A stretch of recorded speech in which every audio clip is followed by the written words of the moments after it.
नमस्कार, दीप न्यूज मध्ये आपलं हार्दिक स्वागत। सुरुवातीला एक नजर आजच्या ठळक घडामोडींवर। भ्रष्टाचार आणि दिरंगाई मुक्त प्रशासनासाठी कटिबद्ध रहा। रायगडला सेवा हक्क अंमलबजावणीत राज्यात आदर्श बनवूया, जिल्हाधिकारी किसन जावळे। सिद्धयोग विधी महाविद्यालयामध्ये कायदेविषयक मुद्द्यांवर वादविवाद स्पर्धा संपन्न। मूल्य शिक्षण संवर्धन प्रतियोगितेचा भव्य बक्षीस सोहळा संपन्न। जनगणना 2027 साठी रायगड जिल्हा प्रशासन सज्ज। आणि श्री समर्थ विद्यापीठ सातारा मार्फत घेण्यात आलेल्या प्रथमा व द्वितीय परीक्षेत रोटरी स्कूलचे विद्यार्थी अव्वल। आता पाहूया सविस्तर वृत्त। सामान्य नागरिकाला शासकीय सेवा मिळवताना होणारा मनस्ताप, विलंब आणि कागदपत्रांचा डोंगर आता इतिहास जमा होणार असून रायगड जिल्ह्याला सेवा हक्क अधिनियमाच्या प्रभावी अंमलबजावणीत राज्यात अग्रक्रमांकावर नेण्याचा निर्धार जिल्हाधिकारी किसन जावळे यांनी व्यक्त केला। सेवा हक्क दिनाचं औचित्य साधून जिल्हाधिकारी कार्यालयातील नियोजन भवनात आयोजित विशेष कार्यक्रमात त्यांनी उपस्थित सर्व अधिकारी आणि कर्मचाऱ्यांना भ्रष्टाचार मुक्त, पारदर्शक आणि लोकाभिमुख कारभाराची शपथ दिली। यावेळी मुख्य कार्यकारी अधिकारी नेहा भोसले, पोलीस अधीक्षक आचल दलाल यांच्यासह वरिष्ठ प्रशासकीय अधिकाऱ्यांची प्रमुख उपस्थिती होती। जिल्हाधिकारी जावळे यांनी प्रशासकीय मानसिकतेत बदलाची गरज अधोरेखित करताना स्पष्ट केलं की देशाला विकसित आणि समृद्ध करण्याच्या प्रवासात सामान्य जनतेला केंद्रबिंदू मानणं अत्यावश्यक आहे। सरकारी कार्यालयांचे उंबरठे झिजवण्यापेक्षा नागरिकांना घर बसल्या आणि तंत्रज्ञानाच्या मदतीने डिजिटल सेवा उपलब्ध करून देण्यासाठी सर्व विभागांनी कंबर कसण्याची गरज असल्याचं त्यांनी नमूद केलं।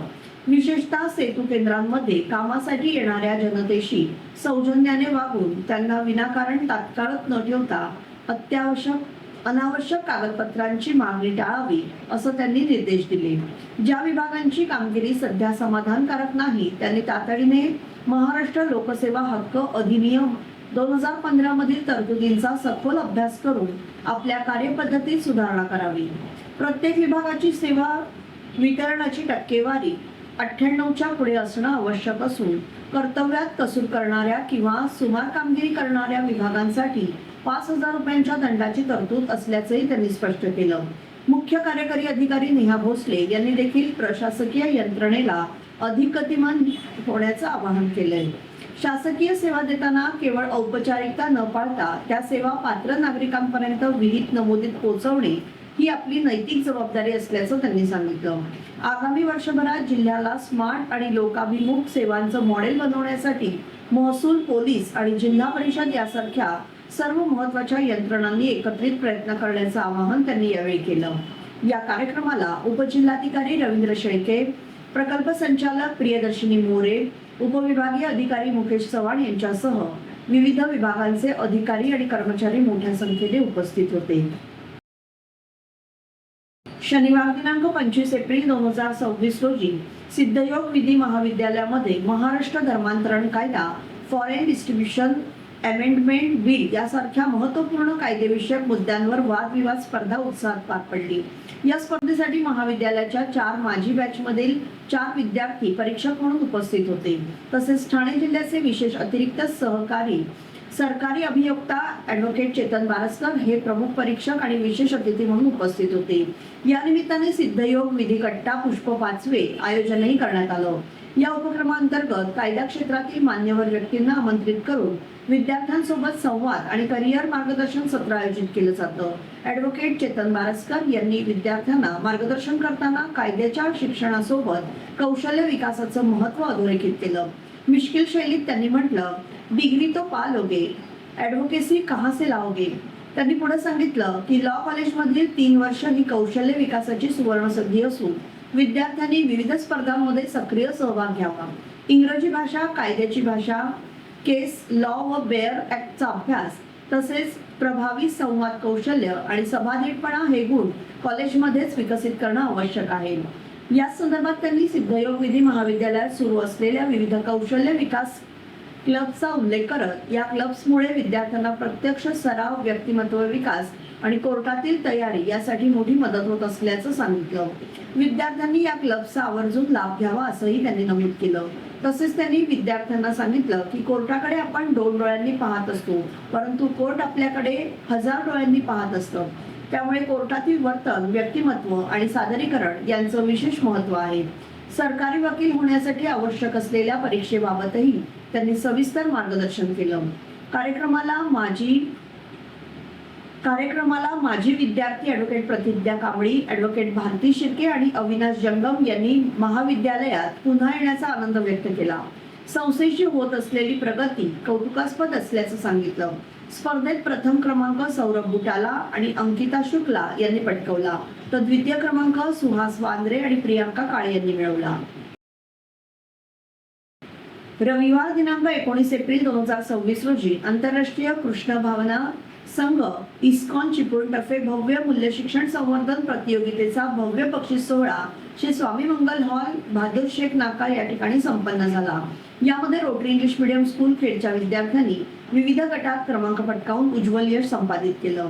Rotary English medium school Khed विद्यार्थ्यांच्या सर्वांगीण विकासासाठी त्यांना केवळ पुस्तकी ज्ञान न देता त्यांच्यावर उत्तम संस्कार व्हावे, विद्यार्थ्यांची एकाग्रता वाढवण्यासाठी, उच्चार स्पष्ट होण्यासाठी विविध उपक्रम घेतले जातात. यामध्ये अथर्व शीर्ष पठण, मनाचे श्लोक, हनुमान चालिसा, मारुती स्तोत्र, भगवद्गीतेतील 12व्या अध्यायाचं पठण करून घेतलं जातं. अशा उपक्रमांमुळे विद्यार्थी केवळ सुशिक्षित न होता सुसंस्कृत नागरिक म्हणून घडतात. शालेय वर्ष 2025-26 करिता रत्नागिरी जिल्ह्यातील चिपळूण, खेड, संगमेश्वर, दापोली, गुहागर या तालुक्यांमधील शाळांकरता भगवद्गीतेवर आधारित मूल्य शिक्षण संवर्धन प्रतियोगिता आयोजित करण्यात आली होती. यामध्ये रत्नागिरी जिल्ह्यातील जवळपास 70 शाळांमध्ये 4150 विद्यार्थ्यांनी नोंदणी केली होती. एकूण 3 पातळीत ही स्पर्धा घेण्यात आली. पहिल्या पातळीत रोटरी इंग्लिश मीडियम स्कूल खेडमधून 270 विद्यार्थ्यांनी आपला सहभाग नोंदवला होता. त्यातील 77 मुलं दुसऱ्या पातळीसाठी निवडली गेली होती. त्यातून तृतीय पातळीत पोहोचलेल्या खालील विद्यार्थ्यांनी आपल्या उत्कृष्ट सादरीकरणामधून पुढील बक्षिसं पटकावली. इयत्ता 8वी ते 10वी या मोठ्या गटात आराध्य अमित मेहता इयत्ता 8वी प्रथम क्रमांक, रेवा तेजस पाटणकर 9वी द्वितीय क्रमांक, प्रणव पांडुरंग देवकाते 8वी चतुर्थ क्रमांक, 4थी ते 7वी या लहान गटात खुशी वसंत रोडे 7वी हिने तृतीय क्रमांक प्राप्त केला. प्रथम आणि तृतीय क्रमांक प्राप्त केलेल्या सर्व विद्यार्थ्यांना उपस्थित मान्यवरांच्या शुभ हस्ते सायकल आणि चतुर्थ क्रमांक प्राप्त केलेल्या विद्यार्थ्यांना स्मार्ट वॉच हे आकर्षक बक्षीस देऊन गौरवण्यात आलं.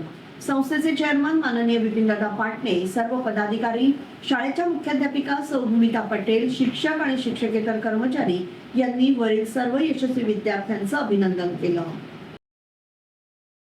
भारत सरकारच्या निर्देशानुसार आगामी जनगणना 2027 साठी रायगड जिल्हा प्रशासनाने आवश्यक तयारी सुरू केली असून यावेळी पहिल्यांदाच मोबाईल ॲपच्या माध्यमातून डिजिटल पद्धतीने माहिती संकलन केली जाणार आहे, अशी माहिती जिल्हाधिकारी तथा प्रधान जिल्हा जनगणना अधिकारी किशन जावळे यांनी दिली आहे.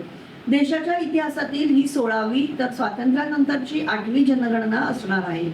जनगणना प्रक्रिया 2 टप्प्यात पार पडणार असून पहिला टप्पा घर यादी आणि घर गणना या स्वरूपात 1 मे ते 14 जून 2026 या कालावधीत राबवण्यात येणार आहे. या टप्प्यात 1 मे ते 15 मे दरम्यान नागरिकांना संकेतस्थळावरून स्वतःची माहिती ऑनलाईन भरता येणार आहे. त्यानंतर प्रगणकांकडून प्रत्यक्ष भेटी देऊन मोबाईल ॲपच्या माध्यमातून माहिती संकलन केली जाणार आहे. दुसरा टप्पा प्रत्यक्ष जनगणना स्वरूपात फेब्रुवारी 2027 मध्ये होणार आहे. जनगणना मोहिमेच्या पार्श्वभूमीवर जिल्ह्यातील 15 तहसीलदार, 16 मुख्याधिकारी तसेच पनवेल महानगरपालिका प्रशासनातील अधिकाऱ्यांना 4 ते 6 मार्च 2026 दरम्यान जिल्हाधिकारी कार्यालयातील नियोजन भवन येथे प्रशिक्षण देण्यात आलं. रायगड जिल्ह्यातील 69 क्षेत्रीय प्रशिक्षक नियुक्त करण्यात आले असून हे प्रशिक्षक तालुका आणि नगरपालिका स्तरावरील 5098 प्रगणक आणि 863 पर्यवेक्षकांना प्रशिक्षण देणार आहेत.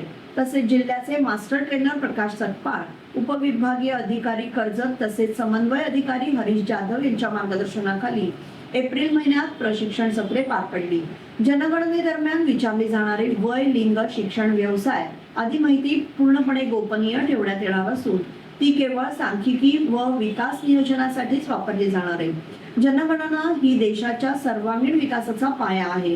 रायगड जिल्ह्यातील नागरिकांनी या राष्ट्रीय कार्यात सक्रिय सहभाग नोंदवून अचूक माहिती देऊन प्रशासनाला सहकार्य करावं असं आवाहन जिल्हाधिकारी किशन जावळे यांनी केले आहे। श्री समर्थ सेवा मंडळ सज्जनगड संचलित श्री समर्थ विद्यापीठ सातारा यांच्या मार्फत सन 2025-26 या वर्षी घेण्यात आलेल्या प्रथमा आणि द्वितीय परीक्षेमध्ये रोटरी इंग्लिश मीडियम स्कूल खेडच्या विद्यार्थ्यांनी घवघवीत यश संपादित केले। सदरची परीक्षा ही विद्यार्थ्यांमध्ये स्वयंशिस्त यावी, त्यांच्यावर चांगले संस्कार व्हावेत, आचार विचारांची देवाणघेवाण करता यावी, जिज्ञासा वाढावी, हस्ताक्षर सुधारावं या हेतूने आयोजित करण्यात येते। रोटरी इंग्लिश मीडियम स्कूल खेडच्या विद्यार्थ्यांनी या परीक्षेमध्ये सहभाग नोंदवून गुणांचा उच्चांक गाठून श्री समर्थ सेवा मंडळ सज्जनगड संचलित श्री समर्थ विद्यापीठ सातारामध्ये आपल्या आणि प्रशालेच्या नावाचा ठसा उमटवलाय। सदर परीक्षेकरिता 38 विद्यार्थी सहभागी झाले होते। यामध्ये प्रथमा आणि द्वितीय परीक्षेमध्ये प्रशालेतील 6 विद्यार्थ्यांनी विशेष योग्यता प्राप्त केली।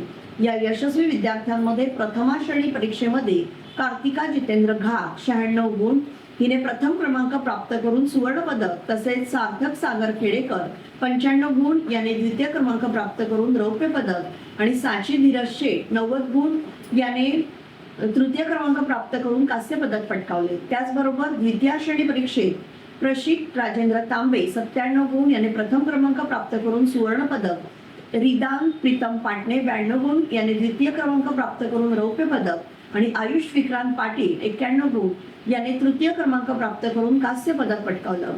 या सर्व यशस्वी विद्यार्थ्यांना प्रमाणपत्र आणि सन्मान चिन्ह देऊन गौरवण्यात आलं। वरील विद्यार्थ्यांनी प्राप्त केलेल्या यशामुळे रोटरी इंग्लिश मीडियम स्कूल खेडमध्ये आनंदाचं वातावरण निर्माण झालंय। प्रथमा आणि द्वितीय परीक्षेतील यशस्वी विद्यार्थ्यांना शाळेतील शिक्षिका सौ छाया भोजने, सौ प्रिया चिले, सौ स्वरा शिरीषकर यांनी मोलाचं मार्गदर्शन केलं। वरील सर्व यशस्वी विद्यार्थ्यांचं रोटरी स्कूलचे चेअरमन माननीय विपिनदादा पाटणे, सर्व पदाधिकारी, शाळेच्या मुख्याध्यापिका सौ भूमिता पटेल, सर्व शिक्षक शिक्षकेतर कर्मचारी यांनी अभिनंदन करून पुढील वाटचालीसाठी शुभेच्छा दिल्या। मुख्यमंत्री रोजगार निर्मिती कार्यक्रम योजनेअंतर्गत सन 2025-26 या आर्थिक वर्षात 100% उद्दिष्टपूर्ती करणाऱ्या प्रमुख बँक अधिकारी आणि शाखा व्यवस्थापकांचा जिल्हाधिकारी किशन जावळे यांच्या हस्ते जिल्हाधिकारी कार्यालयात प्रशस्तीपत्र देऊन गौरव करण्यात आला। यावेळी विभागीय व्यवस्थापक state bank of India Vilas Shinde, विभागीय व्यवस्थापक bank of India Deepa Sahani, अग्रणी बँक व्यवस्थापक bank of India Vijaykumar Kulkarni, व्यवस्थापकीय संचालक रायगड जिल्हा मध्यवर्ती सहकारी बँक मंदार वर्तक तसेच विविध बँकांचे शाखा व्यवस्थापक उपस्थित होते। मुख्यमंत्री रोजगार निर्मिती कार्यक्रमाच्या प्रभावी अंमलबजावणीसाठी बँक अधिकाऱ्यांनी दिलेल्या उत्कृष्ट सहकार्याबद्दल जिल्हाधिकारी किशन जावळे यांनी सर्वांचे अभिनंदन केले। तसेच सन 2026-27 या आर्थिक वर्षासाठी प्राप्त उद्दिष्टांची पूर्तता करण्यासाठी सर्व बँकांनी कृती आराखडा तयार करून नियोजित वेळेत उद्दिष्ट पूर्ण करावं असे निर्देश त्यांनी दिले। कार्यक्रमाच्या शेवटी महाव्यवस्थापक जिल्हा उद्योग केंद्र रायगड GS हरळिया यांनी उपस्थितांचं अभिनंदन करून आभार मानले। चिपळूण ते कुरवळ जावळी या परिसरातील रस्ते उरलेले नसून ती मृत्यूची जाळी बनली आहे। निरपाडे, आंबडस, धामणन, निवेपासून ते वावे सापडली पर्यंतच्या प्रत्येक वाडी वस्तीवरचा माणूस आज याच वेदनेतून प्रवास करतोय। शाळेत जाणारी निष्पाप मुलं असो, दवाखान्याची वाट बघणारे वृद्ध रुग्ण असोत किंवा कष्टाळू शेतकरी, प्रत्येकाच्या नशिबी प्रशासनानं ही कष्टाची आणि जीवघेणी पायपीट दिली आहे। अनंत यातना आणि वारंवार मिळणारी पोकळ आश्वासनं यांच्या विरोधात 15 गावच्या स्वाभिमानी जनतेने जो संघर्षाचा एल्गार पुकारला आहे तो आता थांबणार नाही। आपल्या हक्कासाठी आपण जे उपोषण सुरू केले आहे ती केवळ एक कृती नसून ती प्रशासनाच्या निगरगट्टपणाला दिलेली चपराक आहे। या पवित्र लढ्याला मंगळवार दिनांक 28 एप्रिल 2026 रोजी केवळ शब्दांनीच नव्हे तर मनापासून जय हनुमान ग्रामविकास मंडळ मुंबई कुरवळ जावळी गावठाणवाडी यांनी जाहीर पाठिंबा दिलाय। रस्ते हे विकासाचे पाय असतात आणि ते जर तुटलेले असतील तर ग्रामस्थांची प्रगती कशी होणार असा सवाल उपस्थित होतोय। नमस्कार। या ठिकाणी आपलं ज्याप्रमाणे सांगितलं की आंदोलन आज जे होतं त्या आंदोलनाची सुरुवात ऑलरेडी झालेली आहे आणि या ठिकाणी तुम्ही बघत असाल की या 15 गावचे आपली तमाम जे लोक आहेत, सर्व जनता आहे आणि प्रत्येक गावातले जे प्रतिनिधी आहेत ते या ठिकाणी आलेले आहेत आणि हा जो मुख्य रस्ता आपला मुसाडचा मार्गे येणारा जो आपल्या वाव्यापर्यंतचा हा जो मुख्य जो रस्ता आहे तो आपण या ठिकाणी मागणी होती पूर्ण झाला पाहिजे आणि हा या माध्यमातून एक शासनाला एक गरजेची इशारा आहे की जर हा जो विषय आज तुम्ही आमच्या हाताला नाही तर येणाऱ्या काळामध्ये आंदोलन अतिशय तीव्र होईल आणि त्यावेळेला याची संपूर्ण जबाबदारी सार्वजनिक बांधकाम विभाग आणि शासनाची असेल याची आम्ही या ठिकाणी आपल्याला पुन्हा एकदा नोंद करू देतो. धन्यवाद. 15 गावाचं मुख्य 15 गावाला जोडणारा रस्ता हा मुसाड मार्गे जातो आणि त्याची अतिशय दयनीय अवस्था झालेली आहे. ह्याच गावातून 15 गावाला एस टी जाते.